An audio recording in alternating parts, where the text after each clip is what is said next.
Minister Modi ಅವರದ್ದು road ಶೋಗಳು ಎಷ್ಟು ನಡೆದಿದ್ದಾವೆ? ಒಂದರ ಅವಘಡ ಸಂಭವಿಸಿದೆ ಸರ್. ಬೆಂಗಳೂರಿನಲ್ಲಿ ನಿಮ್ಮ ರ್ಯಾಲಿಗಳು ಎಷ್ಟು ನಡೆದಿದ್ದಾವೆ? ಯಾವತ್ತಾದ್ರೂ ಒಂದು ಘಟನೆ, ಸಣ್ಣ ಅಹಿತಕರ ಘಟನೆ ಸಂಭವಿಸಿದೆ ಸರ್? ನಿಮ್ಮ ಪೊಲಿಟಿಷಿಯನ್ಸು ಮದುವೆ ಮಾಡ್ಕೊಳ್ತೀರಿ, ಅದಕ್ಕೆ ಬಂದು ಪೊಲೀಸರು ನಿಮ್ಮನ್ನು ಕಾಯ್ಕೊಂಡು ನಿಂತ್ಕೊಂಡಿರ್ತಾರೆ. ನೀವು ಸತ್ತಾಗಲೂ ಕಾಯ್ಕೊಂಡು ನಿಂತಿರ್ತಾರೆ. ನೀವು ನಿಮ್ಮೆಲ್ಲ ಕಾರ್ಯಕ್ರಮಗಳಿಗೆ ಪ್ರೊಟೆಕ್ಷನ್ ಕೊಡೋರು ಅವರ ಪರ್ಮಿಷನ್ ತಗೊಂಡು ಮಾಡಿದಂಥ ಒಂದು ಕಾರ್ಯಕ್ರಮಗಳಲ್ಲಿ ಯಾವ್ದಾದ್ರು ಸಣ್ಣ ಒಂದು ಕಿಂಚಿತ್ತು ಲೋಪ ಆಗಿದೆ ಸರ್. ಅವರ ಕೇಳಲೇ ಇಲ್ಲ, ಅವರ ಅಭಿಪ್ರಾಯ ಕೇಳಲಿಲ್ಲ, ಅವ್ರ ಹತ್ರ ಒಂದು ಮಾಹಿತಿನ ಪಡ್ಕೊಳ್ಳಿಲ್ಲ, ನಿಮಗೆ ಪ್ರಿಪ್ರೇಷನ್ಗೆ ಎಷ್ಟು ಟೈಮ್ ಬೇಕು ಅಂತಲೂ ಕೇಳಲಿಲ್ಲ. ಆಯಿತು, RCB ಅವರು ಪ್ರೆಷರ್ ಹಾಕಿದ್ರು ಅಂತ ತಿಳ್ಕೊಳ್ಳಿ. RCB ಅವ್ರ ಪ್ರೆಷರ್ಗೆ ಒಳಗಾಗುವಂತಹ ನಿಮಗೆ ದರ್ದು ನಿಮಗೇನಾಯಿತು ಸರ್? ನಿಮಗೆ ಅಲ್ಲಿ ಹೋಗಿ ಚಿನ್ನಸ್ವಾಮಿ ಸ್ಟೇಡಿಯಮಲ್ಲಿ ನಡೆದಂಥ ನನಗೆ ಇದೇ ಒಂದು ಕಾರ್ಯಕ್ರಮನೇ ಗೊತ್ತಿಲ್ಲ ಅಂತ ಹೇಳ್ತೀರಿ. ನಿಮ್ಮ DK ಶಿವಕುಮಾರ್ ಅವರು ಹೋಗಿ ಕಪ್ ಹಿಡಿದು ಎತ್ಕೊಂಡು ನಿಂತಿರೋದು ನೋಡಿಲ್ವ ನೀವು? ನಿಮ್ಮನ್ನು ಯಾರಾದರೂ ಏರ್ಪೋರ್ಟಿಗೆ ಬನ್ನಿ, ನಿಮಗೆ ರಿಸೀವ್ ಮಾಡೋಕ್ಕೆ ಬನ್ನಿ ಅಂತ ಕರೆದಿದ್ರು ನೀವು? ಅಲ್ಲಿ ನಿಮ್ಮ ಉಪಮುಖ್ಯಮಂತ್ರಿಗೆ, ನಿಮ್ಮ ಮಂತ್ರಿಗಳಿಗೆ, ನಿಮ್ಮ MLAಗಳಿಗೆ, ನಿಮ್ಮ ಸಚಿವರಿಗೆ ವಿಧಾನಸೌಧ ಎದುರುಗಡೆನೂ ಪ್ರೊಟೆಕ್ಷನ್ ಕೊಡಬೇಕು, ಜನರು ಮೇಂಟೈನ್ ಮಾಡಬೇಕು. ಹೆಂಗೆ ಮಾಡೋಕ್ಕಾಗುತ್ತೆ ಸರ್? ಇಷ್ಟು 5-7 IPL ಮ್ಯಾಚ್ಗಳು ಬೆಂಗಳೂರಿನಲ್ಲಿ ನಡೆದು ಒಂದಾರು ಘಟನೆ ಸಂಭವಿಸ್ತದೆ ಸರ್. ಇಷ್ಟು ವರ್ಷ ಬೆಂಗಳೂರಿನಲ್ಲಿ T20 ವರ್ಲ್ಡ್ ಕಪ್ ಮ್ಯಾಚ್ಗಳಾಗಿರ್ಬೋದು, ಹಿಂದೆ ಅದು ವರ್ಲ್ಡ್ ಕಪ್ ಕ್ರಿಕೆಟ್ ಮ್ಯಾಚ್ಗಳಾಗಿರ್ಬೋದು, ಇಷ್ಟು ನಡೆದಿದ್ದಾವೆ. ಬೆಂಗಳೂರು ಪೊಲೀಸು ಎಫಿಷಿಯೆಂಟಾಗಿ ಕೆಲಸ ಮಾಡಿಲ್ಲ ಸರ್. ಸರ್, ಒಬ್ಬ ಪೊಲೀಸ್ ಕಮಿಷನರ್ನ, ಬೆಂಗಳೂರು ಪೊಲೀಸ್ ಕಮಿಷನರ್ ನೀವು ಸಸ್ಪೆನ್ಷನ್ ಮಾಡ್ತೀರಿ ಅಂತಂದರೆ ಇಡೀ ಪೊಲೀಸ್ ಇಲಾಖೆಯ ಮೊರಾಲ್ ಎಲ್ಲಿಗೆ ಹೋಗಬೇಕು ಸರ್? ಈ ಕಾನೂನು ಸುವ್ಯವಸ್ಥೆಯನ್ನು ಕಾಪಾಡೋರು ಅವರು.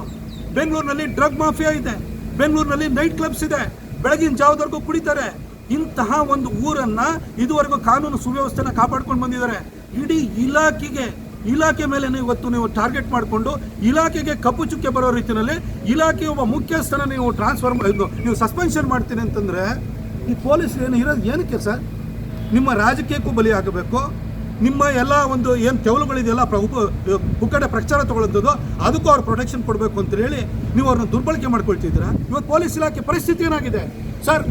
ನಿಮ್ಮ MLAಗಳಿರ್ಬೋದು, ನಿಮ್ಮ ಮಂತ್ರಿಗಳಿರ್ಬೋದು, ಮಿನಿಟ್ ತೊಗೊಳ್ದಲೆ, ನಾನು ಕಾಸು ತೊಗೊಳ್ದಲೆ ಮಿನಿಟ್ ಕೊಡ್ತೀನಿ ಅಂತ ಹೇಳೋನು ಒಬ್ಬನು ತೋರಿಸ್ಬಿಡಿ ಸರ್ ನೋಡೋಣ. ನಿಮ್ಮ ಇಲಾಖೆ ಈ ಒಂದು ಪೊಲೀಸ್ ಇಲಾಖೆ ಯಾವ ರೀತಿ ಇವತ್ತು ಕಷ್ಟಕ್ಕೆ ಒಳಗಾಗಿದೆ ಅಂತಂದರೆ, ಒಬ್ಬ ಸಾಮಾನ್ಯ ಅಧಿಕಾರಿನೂ ಕೂಡ ಇವತ್ತು ಅವನಿಗೆ ಕಾಸು ಕೊಡದಲ್ಲೇ ಅವನಿಗೆ ಟ್ರಾನ್ಸ್ಫರ್ ಆಗಲ್ಲ, ಇಂಥ ಒಂದು ಪರಿಸ್ಥಿತಿ ಇದೆ ಇದು. ಇವತ್ತು ಪೊಲೀಸ್ ಇಲಾಖೆನ ಎಲ್ಲ ರೀತಿಯಲ್ಲೂ ಕೂಡ ನೀವು ಅವ್ರನ್ನ ಸಂಕಷ್ಟಕ್ಕೆ ಸಿಲುಕಿಸಿದಿರಿ. ಅವ್ರಿಗೆ ಇವತ್ತೇನಂದ್ರೆ 11 ತಿಂಗಳಾದ ಕೂಡ MLAಗಳ ಹತ್ರ ರಿನಿವಲ್ ಚಾರ್ಜಸ್ ತಗೊಂಡೋಗಿ ನಿಂತ್ಕೊಳ್ಬೇಕು ಅಂಥ ಪರಿಸ್ಥಿತಿ ಇದೆ. ಆದರೂ ಕೂಡ ಪೊಲೀಸ್ ಇಲಾಖೆನ ನೀವು ಟಾರ್ಗೆಟ್ ಮಾಡ್ತೀರಿ, ಬ್ಲೇಮ್ ಮಾಡ್ತಿದ್ರಿ ಸರ್. ಸರ್ ಸಿದ್ದರಾಮಯ್ಯನವರೇ, ನೀವು ಮಾಡಿದಿಲ್ಲ ಇಡೀ ಪೊಲೀಸ್ ಇಲಾಖೆಗೆ, ಕರ್ನಾಟಕ ಪೊಲೀಸ್ ವ್ಯವಸ್ಥೆಗೆ ನೀವು ಮಾಡಿದಂಥ ಅಪಚಾರ ಇದು. ನೀವು ನೈತಿಕ ಹೊಣೆ ಹೊರಬೇಕಿತ್ತು. ನೀವು ನಿಮ್ಮ ಯಾರಿಗಾದ್ರೂ ಇದಕ್ಕೆ ಯಾರು ಪರ್ಮಿಷನ್ ಕೊಟ್ಟಿದ್ದಾರೋ ಅಥವಾ ಯಾರು ಇದಕ್ಕೆ ಈ ಒಂದು ಪೊಲೀಸರ ಅನುಮತಿ ಇಲ್ದಲೆ ಇಂಥ ಒಂದು ಕಾರ್ಯಕ್ರಮ ಮಾಡಿ ಅಂತ ಹೇಳಿದ್ರು ಅವ್ರ ಮೇಲೆ FIR ಹಾಕಬೇಕಿತ್ತು. ಆದರೆ ನೀವು ಮಾಡಿದ್ದೇ ಬೇರೆಲ್ಲ ಸರ್. ಇವತ್ತು ದಯಾನಂದ್ ಸರ್ ಅಂತಹ ಒಬ್ಬ ಫೈನೆಸ್ಟ್ ಪೊಲೀಸ್ ಆಫೀಸರಿಗೆ ಈ ಒಂದು ಸಸ್ಪೆನ್ಷನ್ನ ಬಳುವಳಿ ಮಾತ್ರ ಅಲ್ಲ, ಇಡೀ ಪೊಲೀಸ್ ಇಲಾಖೆಗೆ ಮಾಡಿದಂತಹ ಅಪಚಾರ ಇದು ಇಡೀ ಪೊಲೀಸ್ ಇಲಾಖೆಯ ಮೊರಾಲನ್ನು ಕುಗ್ಗಿಸುತ್ತದೆ, ಆತ್ಮಸ್ಥೈರ್ಯವನ್ನು ಕುಗ್ಗಿಸುತ್ತದೆ. ಇದು ರಾಜ್ಯದ ಕಾನೂನು ಸುವ್ಯವಸ್ಥೆ ದೃಷ್ಟಿಯಿಂದ ಖಂಡಿತ ಒಳ್ಳೆಯ ಬೆಳವಣಿಗೆ ಅಲ್ಲ ಸರ್. ರಾತ್ರಿ ಸುಮಾರು ನಡೆದಂತಹ ಕ್ಯಾಬಿನೆಟ್ ಸಭೆಯ ವೇಳೆ ಬೆಂಗಳೂರಿನಲ್ಲಿ ನಡೆದಂಥ ಅವಘಡದ ಬಗ್ಗೆ ಚರ್ಚೆಯನ್ನು ನಡೆಸಿ ಕಡೆಗೆ ಇಡೀ ಕರ್ನಾಟಕವೇ ಆಘಾತಕ್ಕೊಳಗಾಗುವಂತಹ ನಿರ್ಧಾರವನ್ನು ಮಾನ್ಯ ಮುಖ್ಯಮಂತ್ರಿ ಕೈಗೊಂಡಿದ್ದಾರೆ. Bengaluru police commissioner B. Dayanand ಅವರು, DCP ಶೇಖರ್ ಅವರು ಮತ್ತು ಉಳಿದ ಪೊಲೀಸ್ ಅಧಿಕಾರಿಗಳು ಒಟ್ಟಾರೆ ಇಡೀ ಇಲಾಖೆಯನ್ನೇ ಗುರಿಯಾಗಿಟ್ಕೊಂಡು ಪೊಲೀಸ್ ಅಧಿಕಾರಿಗಳನ್ನ ಸಸ್ಪೆನ್ಷನ್ ಮಾಡಿದ್ದಾರೆ. ಆದರೆ ಘಟನೆ ನಡೆದ 48 ಗಂಟೆ ಆಯಿತು. ಸರ್ಕಾರದಿಂದ ಮುಖ್ಯಮಂತ್ರಿ ಆಗಲಿ, ಉಪಮುಖ್ಯಮಂತ್ರಿ ಆಗಲಿ, ಅಥವಾ ಗೃಹ ಸಚಿವರಾಗಲಿ, ಅಥವಾ ಯಾವುದೇ ಸಚಿವರಾಗಲಿ ನೈತಿಕ ಹೊಣೆ ಹೊರುವಂತಹ ಕನಿಷ್ಠ ಔದಾರ್ಯವನ್ನು ಈ ಸರ್ಕಾರ ತೋರಿಲ್ಲ. ಫೇಲ್ಯೂರ್ ಇವ್ರದ್ದು. ಪೊಲೀಸ್ ಡಿಪಾರ್ಟ್ಮೆಂಟು ಒಂದು ಗಣೇಶ ಪೆಂಡಾಲ್ ಹಾಕಬೇಕು ಅಂದ್ರೂ ಕೂಡ ಸ್ಥಳೀಯ ಸ್ಟೇಷನಲ್ಲಿ ಪರ್ಮಿಷನ್ ತೊಗೊಳ್ಬೇಕು, ಒಂದು ಮೈಕ್ ಕಟ್ಟಬೇಕು ಅಂದರೆ ಪರ್ಮಿಷನ್ ತೊಗೊಳ್ಬೇಕು, ಒಂದು ಬ್ಯಾನರ್ ಬಂಟಿಂಗ್ ಕಟ್ಟಬೇಕು ಅಂದರೆ ಪರ್ಮಿಷನ್ ತೊಗೊಳ್ಬೇಕು. ಈ RCB ಈ ಸೆಲೆಬ್ರೇಷನ್ನಿಗೆ, ಈ ಪ್ರೊಸೆಷನ್ನಿಗೆ ಅಥವಾ ಚಿನ್ನಸ್ವಾಮಿ ಸ್ಟೇಡಿಯಮಲ್ಲಿ ನಡೆದಂತಹ ಒಂದು ಸಭೆಗೆ, ವಿಧಾನಸೌಧದ ಎದುರುಗಡೆ ನಡೆದಂತಹ ಒಂದು ಸನ್ಮಾನ ಕಾರ್ಯಕ್ರಮಕ್ಕೆ ಪೊಲೀಸ್ ಇಲಾಖೆಯನ್ನು ಕನ್ಸಲ್ಟ್ ಮಾಡಿ ಅವರ ಅಭಿಪ್ರಾಯನ ಪಡ್ಕೊಂಡು ಅವರ ಸಭೆಯನ್ನು ನಡೆಸಿ ಅದರ ಮುಖಾಂತರವಾಗಿ ನೀವು ತೀರ್ಮಾನ ಕೈಗೊಂಡ್ರೆ, ಪೊಲೀಸ್ ಡಿಪಾರ್ಟ್ಮೆಂಟ್ ಅಥವಾ ಪೊಲೀಸ್ ಕಮಿಷನರ್ ಇರ್ಬೋದು, DG ಅವ್ರು ಇರ್ಬೋದು, ಚೀಫ್ ಸೆಕ್ರೆಟರಿ ಅವ್ರು ಇರ್ಬೋದು, ನೀವು ಯಾರಾದರೂ ಇದಕ್ಕೆ ಪರ್ಮಿಷನ್ ಕೊಟ್ಟಿದ್ದೀರಾ? ಯಾರು ಕೊಟ್ಟಿದ್ದಾಗಾದರೆ? ನಿಮ್ಮ ಮಕ್ಕಳನ್ನು ಕರ್ಕೊಂಬಂದು ಸಭೆಯಲ್ಲಿ ವೇದಿಕೆ ಮೇಲೆ ಹತ್ತಿಸ್ಕೊಂಡು ಸೆಲ್ಫಿ ತೊಗೊಂಡ್ರಿ, ಫೋಟೋಗ್ರಾಫ್ ತೊಗೊಂಡ್ರಿ, ಆಟೋಗ್ರಾಫ್ ತೊಗೊಂಡ್ರಿ, ಕೈಗೆ ಬಾವುಟ ಕೊಟ್ಕೊಂಡು ನೀವು ಫೋಟೋ ತೆಗೆಸ್ಕೊಂಡವರು. ನಿಮ್ಮ ಹಾರಾಟಕ್ಕೆ ಮೆರೆದಾಟಕ್ಕೆ ವ್ಯವಸ್ಥೆ ಹಾಳಾಗಿ 11 ಜನ ತೀರ್ಕೊಂಡ್ರು. ಅದರ ನೈತಿಕ ಹೊಣೆಯನ್ನು ಸರ್ಕಾರ ಹೊರಬೇಕಿತ್ತು. ಆದರೆ ಪೊಲೀಸ್ ಇಲಾಖೆ ಮೇಲೆ ನೀವು ಗೂಬೆ ಕೂರಿಸ್ತಾ ಇದ್ರಿ. ಮಾನ್ಯ ಸಿದ್ದರಾಮಯ್ಯನವರೇ, ನಿಮಗೆ ಸ್ಪಷ್ಟವಾಗಿ ಕೇಳಲಿಕ್ಕೆ ಬಯಸ್ತೀನಿ, 3ನೇ ತಾರೀಕು ಕ್ರಿಕೆಟ್ ಮ್ಯಾಚ್ ನಡೀತಲ್ಲ, ಸಂಜೆಯಿಂದಲೇ ಬೆಂಗಳೂರಿನಲ್ಲಿ ಬೀದಿಗಳಲ್ಲಿ MG ರೋಡ್ನಲ್ಲಿರ್ಬೋದು ಎಲ್ಲ ಕಡೆನೂ ಕೂಡ ಸಾವಿರಾರು ಜನ ಒಂದೊಂದು ಕಡೆ ಸೇರಿದ್ರು. ಬಿಗ್ ಸ್ಕ್ರೀನ್ಗಳನ್ನು ಹಾಕಿದ್ರು.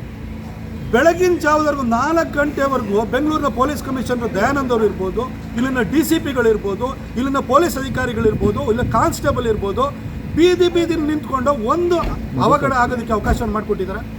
ಬೆಳಗ್ಗೆ 4 ಗಂಟೆವರೆಗೂ ನಿಂತಿದ್ದಾರೆ. ಅಮಲ್ನಲ್ಲಿದ್ದಂತಹ ಅಭಿಮಾನಿಗಳನ್ನು ಕೂಡ ಕಂಟ್ರೋಲ್ ಮಾಡಿದ್ದಾರೆ. ಪೊಲೀಸರು ಇಡೀ ಬೆಂಗಳೂರಿನಲ್ಲಿ ಸುವ್ಯವಸ್ಥೆಯನ್ನು ಕಾಪಾಡಿದಂಥವರಿಗೆ ನಾವು ಅವ್ರಿಗೊಂದು ಮೆಚ್ಚುಗೆ ಸೂಚಿಸಬೇಕು. ಯಾಕಂದರೆ RCB ಕಳೆದ 5 ವರ್ಷಗಳಿಂದ ಮೋಸ್ಟ್ ವ್ಯಾಲ್ಯೂಡ್ ಟೀಮು. ಅಂದರೆ ಅಭಿಮಾನಿಗಳ ಹುಚ್ಚು ಪ್ರೇಮ ಅಭಿಮಾನ ಅಷ್ಟಿದೆ. ಅದನ್ನು ಇಷ್ಟು ವರ್ಷಗಳಿಂದಲೂ ಕೂಡ ಒಂದು ಸಣ್ಣ ಅವಘಡ ಆಗಲಿಕ್ಕೆ ಅವಕಾಶ ಕೊಡದಲ್ಲೇ ಬೆಂಗಳೂರಿನ ಪೊಲೀಸರು ಕಾಪಾಡಿದ್ದಾರೆ. ಆ ಪೊಲೀಸರು ಬೆಳಗ್ಗೆ 4 ಗಂಟೆವರೆಗೂ ಕೆಲಸವನ್ನು ಮಾಡಿದ್ದಾರೆ. ಮನೆಗೆ ಹೋಗಿ ಒಂದು ರೆಸ್ಟ್ ತೊಗೊಳಕ್ಕಾಗಿಲ್ಲ. ಬೆಳಗ್ಗೆ 8 ಗಂಟೆಗೆ ನೀವು ಟ್ವೀಟ್ ಹಾಕ್ತೀರಿ, ಬನ್ನಿ ಸಂಭ್ರಮಾಚರಣೆಯಲ್ಲಿ ಭಾಗಿಯಾಗಿ ನಾವು ವಿಧಾನಸೌಧ ಎದುರುಗಡೆ ಕೊಟ್ಟು ಬಂದು ಕರೆಸಿ ತಲೆಗೆ ಟೋಪಿ ಶಾಲು ಹಾರ ಹಾಕ್ತೀವಿ ಅಂತ ಹೇಳಿ ಕರೆದವ್ರು ನೀವು. ಅದಕ್ಕಿಂತ ಮೊದಲು ನೀವು ಪೊಲೀಸ್ ಕಮಿಷನರ್ನ, DG ಅವ್ರನ್ನ, ಚೀಫ್ ಸೆಕ್ರೆಟರಿ ಯಾರಿಗಾರು ಮೀಟಿಂಗ್ ಮಾಡಿದಲೆ ಇವತ್ತು ತಲೆದಂಡೆ ಯಾರನ್ನ ಮಾಡ್ತಾಯಿದ್ದೀರಿ ಸರ್ ನೀವು? ಆಯಿತು, ನೀವೇ ನೆನ್ನೆ ನಿಮ್ಮ ಸಂಪುಟ ಸಭೆ ಆದ ನಂತರ ಹೇಳ್ತೀರಿ, ಪತ್ರಕರ್ತರ ಪ್ರಶ್ನೆಗೆ ಉತ್ತರ ಹೇಳ್ತಿರ್ತೀರಿ, ಇಂಟೆಲಿಜೆನ್ಸ್ ಫೇಲ್ಯೂರು ಅಂತ ಹೇಳ್ತೀರಿ. ಸರ್, ಹಾಗಾದರೆ ಬೆಂಗಳೂರು ಪೊಲೀಸ್ ಕಮಿಷನರನ್ನು ನೀವು ಸಸ್ಪೆಂಡ್ ಮಾಡೋದಾದರೆ, DCP ಅವ್ರನ್ನ ಸಸ್ಪೆಂಡ್ ಮಾಡೋದಾದರೆ, ಹಲವಾರು ಪೊಲೀಸ್ ಅಧಿಕಾರಿಗಳನ್ನ ಸಸ್ಪೆಂಡ್ ಮಾಡೋದಾದರೆ, ಇಡೀ ಬೆಂಗಳೂರು ಪೊಲೀಸರನ್ನ ಅದಕ್ಕೆ ಹೊಣೆ ಆಗಿ ಮಾಡೋದಾದರೆ, ಇಂಟೆಲಿಜೆನ್ಸ್ ಫೇಲ್ಯೂರ್ ಇದೆಯಲ್ಲ, ಅದಕ್ಕೆ ಯಾರನ್ನ ಹೊಣೆ ಮಾಡಬೇಕು ಸರ್ ನೀವು? ಪೆಹಲ್ಗಾಮ್ ಅಟ್ಯಾಕ್ ಆದಲ್ಲೂ ಕೂಡ ಇಂಟೆಲಿಜೆನ್ಸ್ ಫೇಲ್ಯೂರ್ ಅಂತಿದ್ರಿ. ಇವತ್ತು ಇಂಟೆಲಿಜೆನ್ಸ್ ಫೇಲ್ಯೂರ್ ಅನ್ನೋದನ್ನು ನನ್ನ ನೀವು ಪತ್ರಿಕಾಗೋಷ್ಠಿ ಒಳಗಡೆ ನೀವೇ ಒಪ್ಕೊಂಡಿದ್ದೀರಿ. ಇಂಟೆಲಿಜೆನ್ಸ್ ಹೆಡ್ಡನ್ನು ಯಾಕೆ ಸರ್ ಬಿಟ್ಟಿದ್ದೀರಿ? ನಿಮ್ಮ ಕಾಂಗ್ರೆಸ್ MLA ಗಂಡ ಅಂತ ಬಿಟ್ಟಿದ್ದೀರಿ ನೀವು. ಅಲ್ಲಿ ಪ್ರೊಟೆಕ್ಟ್ ಮಾಡ್ಕೊಳ್ತೀರಿ ನೀವು. ಏನು ಸರ್ ಸಿದ್ದರಾಮಯ್ಯನವರೇ, 11 ಜನ ತೀರ್ಕೊಂಡ್ರೂ ಕೂಡ ಆ ತೀರ್ಕೊಂಡಿದ್ದಿನ ಸಂಜೆನೆ ನೀವು ಮಾಧ್ಯಮಗಳು ಉದ್ದೇಶಿಸಿ ಇಂಥ ಘಟನೆಗಳು ಎಲ್ಲ ಕಡೆ ನಡೀತವೆ, ಇದೇನು ಹೊಸ್ತಲ್ಲ, ಕುಂಭಮೇಳದಲ್ಲಿ ನಡೆದಿತ್ತು, ಈ ಥರ ನಿರ್ಭಾವಕವಾಗಿ ಮಾತಾಡ್ತಿದ್ರಿ ನೀವು.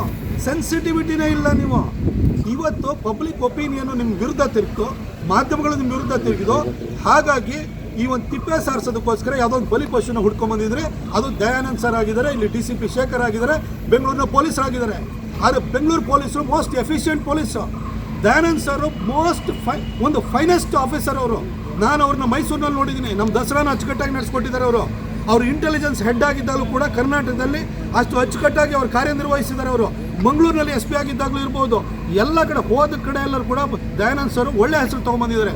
ಒಬ್ಬ ಒಳ್ಳೆ ಅಧಿಕಾರಿಗೆ ಇಷ್ಟು ವರ್ಷದ ಅವರ ಕರಿಯರಿಗೆ, 35-40 ವರ್ಷದ ಕರಿಯರಿಗೆ ಇವತ್ತೊಂದು ಒಂದು ಕಪ್ಪು ಚುಕ್ಕೆನ ನೀವು ಅಂಟಿಸಿದ್ರಲ್ಲ ಸರ್.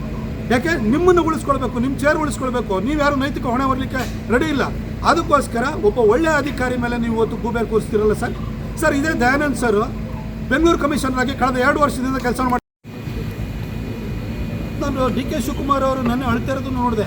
ಕುಮಾರಣ್ಣ ಹತ್ತು ಕೂಡಲೇ ಅದು ನಾಟಕ ಆಗಿಬಿಡುತ್ತೆ. DK ಶಿವಕುಮಾರ್ ಹತ್ತಿದ ಕೂಡಲೇ ಅದು ಅಂತರಾಳದಿಂದ ಬಂದಿದ್ದಾಗುತ್ತೆ. DK ಶಿವಕುಮಾರ್ ಅವರೇ, ನೀವು ನೆನೆ ಹತ್ತಿರಿ, ಅದ್ರ ಬಗ್ಗೆ ನಂದೇನು ತಕರಾರಿಲ್ಲ ಸರ್.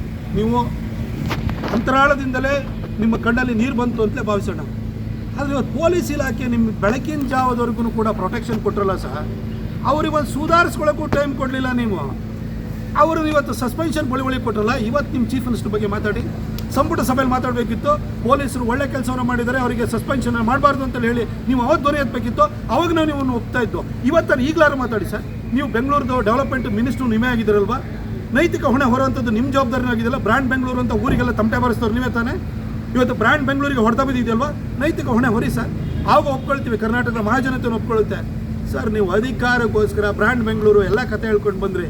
ಇವತ್ತು ಕರ್ನಾಟಕದ ಸ್ಥಿತಿ ಹೇಗಾಗಿದೆ ಅಂತ ಹೇಳಿದರೆ, ಕಾನೂನು ಸುವ್ಯವಸ್ಥೆನೂ ಇಲ್ಲ, ಇಲ್ಲಿ ಒಳ್ಳೆ ಆಡಳಿತನೂ ಇಲ್ಲ, ಅಭಿವೃದ್ಧಿನೂ ಇಲ್ಲ. ಇವತ್ತು ಜನ ತೂಚಿ ಅಂತಿದಾರಲ್ಲ, ಅದಕ್ಕೋಸ್ಕರವಾಗಿ ನೀವು ಜನರ ಅಟೆನ್ಷನ್ನ ಡೈವರ್ಟ್ ಮಾಡೋದಕ್ಕೋಸ್ಕರ ಈ ಥರ ಸಸ್ಪೆನ್ಷನ್, ಈ ಥರ ನಾಟಕಗಳೆಲ್ಲ ಮಾಡ್ತಾಯಿದ್ದೀವಿ. ಅನುಮಾನ ಇದೆ. ಅವರು ಪದವಿಗೋಸ್ಕರ, ಒಂದು ಎಸ್ಕಾರ್ಟ್ ವೆಹಿಕಲಿಗೋಸ್ಕರ ಅವರು ಗೃಹ ಸಚಿವರೇ ಹೊರತು ಯಾವ ಘಟನೆ ಆಗಲಿ ರೀ, ನಾಗಮಂಗಲದಲ್ಲಿ ಕಲ್ಲು ಹೊಡೆದ್ರೂ ಅವರಿಲ್ಲ, ಹುಬ್ಬಳ್ಳಿನಲ್ಲಿ ಘಟನೆ ಸಂಭವಿಸಿದ್ರೂ ಇಲ್ಲ, ಇಡೀ ರಾಜ್ಯಾದ್ಯಂತ ಏನೇ ಅವಘಡಗಳಾದ್ರೂ ಕೂಡ ಅವ್ರು ಬರಲ್ಲ. ಅಲ್ಲಿ ಎಲ್ಲ ಬೆಳಗಾಮಲ್ಲಿ ಏನೋ ಇನ್ಸಿಡೆಂಟ್ ನಡೀತೋ ಅದಕ್ಕೆ ಬೇರೆಯವರೇ ಬಂದು ಹೇಳಿಕೆಯನ್ನು ಕೊಡ್ತಾರೆ. ನನಗೇನೋ ಗೃಹ ಸಚಿವರು ಇದ್ದಾರಾ ಇಲ್ವ ಅಂತ ನನಗೆ ಅನುಮಾನ ಶುರುವಾಗಿದೆ. ಪರಮೇಶ್ವರ ಸಾಹೇಬರು ಭಾಳ ಒಳ್ಳೆ ಮನುಷ್ಯ, ಆದರೆ ಒಬ್ಬ ದಕ್ಷ ಗೃಹ ಸಚಿವರ ಅಲ್ವಾ ಅನ್ನೋದನ್ನು ಕರ್ನಾಟಕ ಜನತೆಗೆ ಅರಿವಾಗೋಗ್ಬಿಟ್ಟಿದೆ.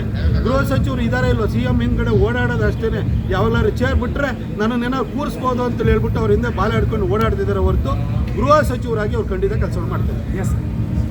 ಹೆಚ್ಚಿನ ವಿಡಿಯೋಗಳಿಗೆ ಪ್ರತಿಧ್ವನಿ ಯೂಟ್ಯೂಬ್ ಚಾನೆಲ್ ಸಬ್ಸ್ಕ್ರೈಬ್ ಮಾಡಿ, ಬೆಲ್ ಐಕಾನ್ ಕ್ಲಿಕ್ ಮಾಡಿ.